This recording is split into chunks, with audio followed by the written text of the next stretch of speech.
A while back I made a video about the new carbon tax that's being introduced here in Canada, and to my surprise, that video got a ton of attention. In it I asked a question about what role our protected forests might play in offsetting our CO2 emissions. Because of the amount of attention that video got, it also got a huge amount of feedback, so I was excited that somebody might offer a compelling response to the question that I offered in the video, which some people did. So I wanted to take the time to make another video to offer those explanations and responses, as well as some additional commentary. So what some people pointed out was that our forests can act as a carbon sink, but they can also release excess amounts of CO2 due to things like forest fires. So we can't rely on them exclusively as a way of offsetting our CO2 emissions. Now this is really interesting to me because the goal of many of the self-proclaimed carbon tax supporters has been to reduce our carbon dioxide emissions. But at the same time, the Notley NDP government here in Alberta has also slashed wildfire management funding by $15 million. Now, if forest fires are a big contributor to CO2 emissions, you'd think that this is something we'd want to manage a little more carefully. Doesn't that kind of call into question the sincerity of their commitment to reduce CO2 emissions?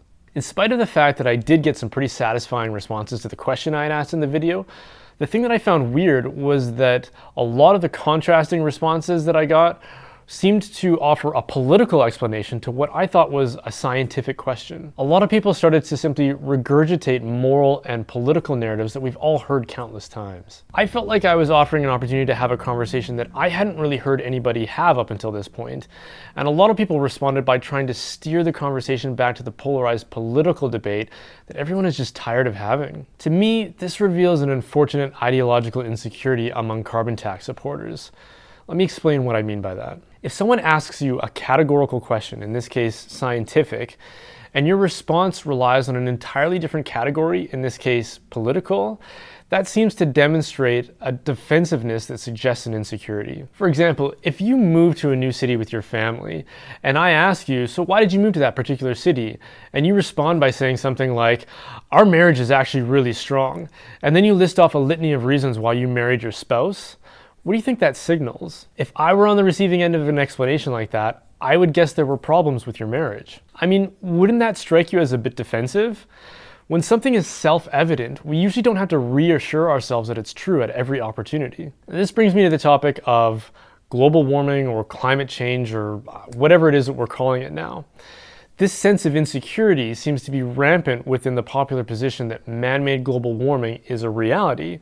And the fact that we have to keep renaming it and rebranding it and controlling the language around it seems to be a pretty good first indication that this insecurity exists. Another big indicator and a pretty big turnoff for me is when people refuse to respond to criticisms about that conclusion by insisting that the debate is closed. Well, to anyone with access to a search engine, it seems fairly clear that the debate isn't closed, as there are many qualified and articulate voices who oppose the popular understanding that climate change is a man-made phenomenon. Refusing to engage with those criticisms or voices betrays a massive insecurity in what we're supposed to believe is an airtight conclusion. Another thing that suggests that that position is as much motivated by agenda as it is logic or science is the abusive use of language designed to insist upon conformity. People are called unflattering things like denier or dissenter, which is very reminiscent of the word heretic, which has some pretty scary historical connotations.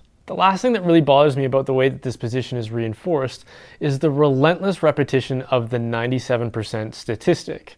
The claim is that 97% of scientists agree that global warming is man-made and real. Any skeptical research into that claim reveals a lot of sketchy manipulation of that information. It was really easy for me to find several examples of researchers who were counted among that 97% who objected to being included in the 97% as an inaccurate portrayal of their beliefs. Now the number is actually probably still really high, but when you feel like you need to inflate it even more than that, again, that conveys a really unattractive insecurity. Now this brings me to the topic of science itself.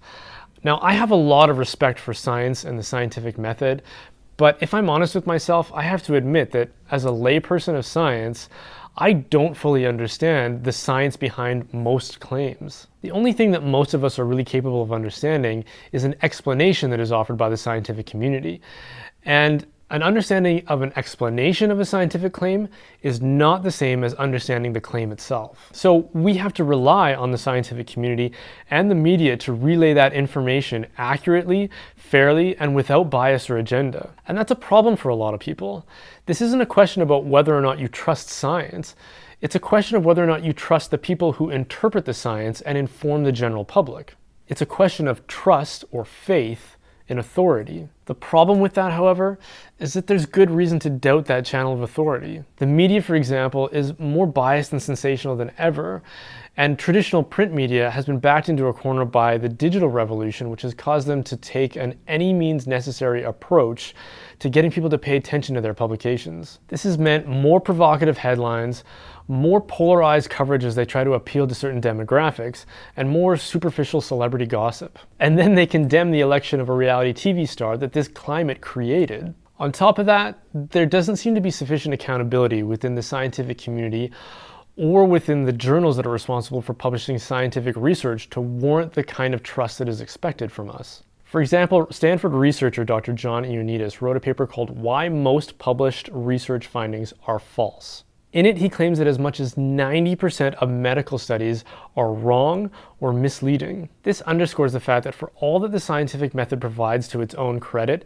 it's still subject to human application, which means it can be tainted by bias, agenda, and corruption. In the past, I've consoled myself with the idea that I'm not able to understand the science well enough to have much of an opinion on this topic, so I'll just concede it to the scientific community, and whatever they say goes. More and more, I've started to question the wisdom of that, however. After all, it was the consensus of the scientific community that relied on lobotomies as an acceptable form of treating mental illness. It was the scientific community's infatuation with evolutionary biology that inspired the eugenics movement in the hopes of improving the genetic quality of the general population, which led to the systematic forced sterilization and even in some cases extermination of undesirables. For the record, if you ask me what my position is on climate change, I would say I probably don't know, because the debate doesn't seem to be settled.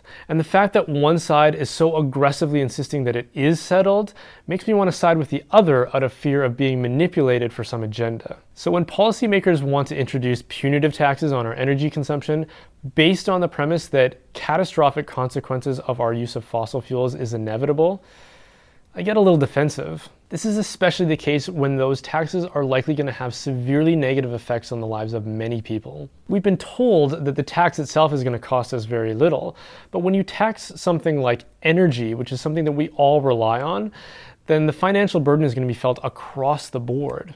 Agricultural production will become more expensive, transportation will become more expensive, and industry will shoulder a significant burden of the costs. All of that translates into higher gas prices, higher energy prices, higher food prices, and less private sector jobs. By now, many people have seen that clip of the elderly woman confronting the Prime Minister at one of his town hall meetings about the fact that her energy bill is now actually higher than her mortgage due to the environmental policies that the province of Ontario in which she lives has been pursuing. In it, she claims that she has to work 75 hours a week just to make ends meet. And Trudeau's response to her was a very long-winded explanation that amounted to, well, we're going to have to make sacrifices because the weather is going to start to get worse. He then hugged her for some amazing photo ops that appeared to show that he really cared about her situation. But when she was asked about it later, she said that nobody from the Prime Minister's office had followed up with her at all. This is the kind of thing that drives the fear that the welfare of actual human beings is taking a backseat to an extreme environmentalist agenda. Like most polarized controversies, the truth is probably somewhere in the middle. But unfortunately, legislation seems to be trapped in the hands of extremists on both sides, who either want to insist that we be punished for consuming energy that has dramatically improved the quality of life of the world's citizens, or to insist that the unregulated development of our natural resources is perfectly fine. We need better solutions that demonstrate responsible governance of our natural resources, as well as a priority for the middle class, who are going to have to shoulder the effects of whatever legislation is introduced.